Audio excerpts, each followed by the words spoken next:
해결은 못해줘도 위로라도 할 수 있잖아요. 근데 대통령께서 예컨대 내가 대통령일 때 경제위기가 2번이 나와서 다행이다 이런 말씀 하시면 그걸 누가 공감을 하겠어요. 그죠? 이명박 정부가 소통이 부족했다는 것에 대해서는 인정을 어느 정도 하지 않을 수가 없습니다. 그렇지만 이 집권 4년차 신드롬이라는 게 있거든요.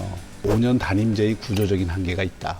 12.6 지난 재보선 서울시장 선거에서 박원순 후보가 당선이 됐습니다. 이때 당시에 표심을 저희 방송사의 출구조사 결과를 분석해 보니까 20, 30, 40대가 거의 분노했다. 이렇게 보면 그 부분에 대해서는 여야 공히 아무도 부정하지 않습니다. 자, 그러면 우리 기존의 정당 정치에 대해서 이러한 불신이 어디에서 왔는지 이 문제를 먼저 미시적으로 좀 짚어보고 또 다음 토론을 좀 했으면 싶은데 지난 12.6 재보선 서울시장 선거의 결과가 이명박 정부와 한나라당의 패배만을 의미하는 것은 아니다 그렇게 생각합니다. 그런데 왜 이제 2030에서 지금 2040 이렇게 말할 정도로 40대조차도 2배 이상의 차이로 박원순 후보를 지지했다는 말이죠. 그러니까 이것은 좀 입체적으로 볼 필요가 있습니다. 이 선거는 대통령과 한나라당도 패배한 선거였고 민주당도 패배한 선거입니다. 제가 보기에는.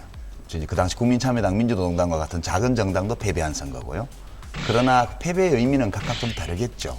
그러니까 우선 1차적으로는 이명박 대통령의 완전한 불통정치, 실정에 대한 분노, 이게 이제 기본적으로 있었고요.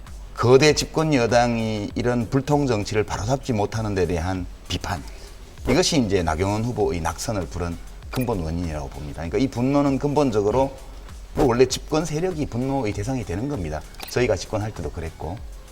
근데 왜 그러면 민주당 후보가 되지 않았을까 하면은 이 국민들의 분노를 대변해주고 대신 표현해주고 수렴해주고 그리고 해법을 모색해서 새로운 대안을 내줘야 될 제1야당이 자기 혁신을 소홀히 한 채 신뢰를 못 받으니까 그러니까 오히려 시민사회 쪽에서 나온 시민운동가 박원순에게 다 쏠려버린 겁니다. 정치하는 사람들은 그 심판의 날에서 누구도 자유롭지 않았다. 저희는 그렇게 판단합니다. 저희 유 대표님 말씀에 거의 많은 부분 동의를 하는데 이명박 정부가 소통이 부족했다는 것에 대해서는 인정을 어느 정도 하지 않을 수가 없습니다. 그렇지만 이 집권 4년차 신드롬이라는 게 있거든요.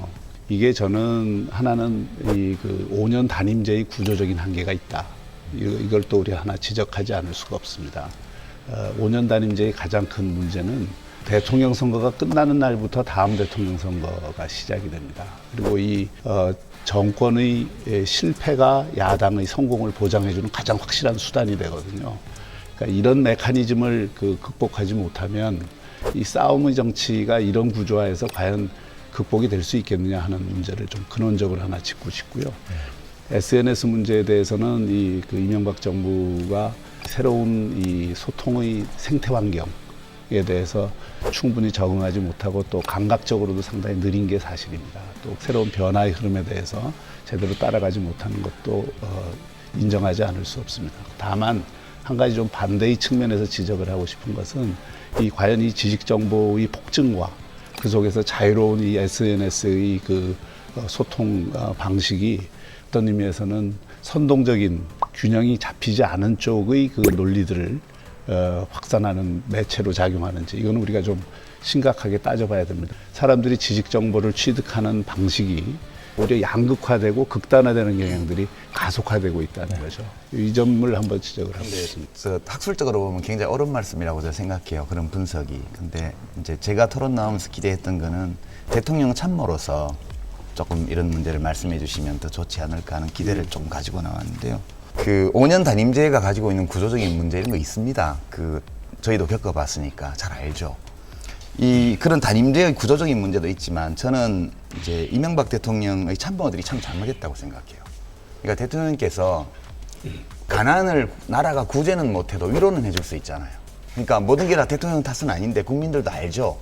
대통령이 애를 써도 일자리 잘 안 늘어나고 경제가 어렵다는 거 아는데 그래도 해결은 못해줘도 위로라도 할 수 있잖아요.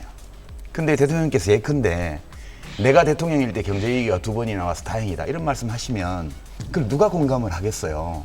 그죠? 그러니까 아무리 여건이 어려워도 내가 참 좀 더 잘했어야 되는데 국민들에게 미안하다 이렇게 말하면 국민들이 위로를 받을 거예요. 근데 나처럼 유능한 대통령이 있어서 경제위기가 2번이나 와도 국민들이 안 굶어 죽었다는 식으로 이야기를 하니까 이게 기본적으로 소통이 안 되는 거예요. 그 지적에 대해서도 뭐 뼈저리게 생각을 해야 된다고 생각하고요. 근데 제가 구조적인 한계라는 거는 노무현 정부 후반기에도 똑같은 비판을 받습니다. 5기의 정치라고 해갖고 제가 이 자료를 지금 쭉 한번 5년 전에 어땠는가를 보기 위해서 제가 자료를 쭉 뽑아보니까 어떻게 지금과 똑같은 비판, 똑같은 내용의 그 대통령과 이 언론의 대결 이런 것들이 나타나요. 제가 말씀드린 구조적인 거라는 거는 물론 뭐 대통령도 말을 잘못할 수 있고 또 이 잘못 전달될 수도 있고 그렇지만 그런 부분들을 둘러싼 이 환경 자체가 비슷한 양식으로 반복이 되더라는 거죠. 그걸 얘기를 하는 것이고요.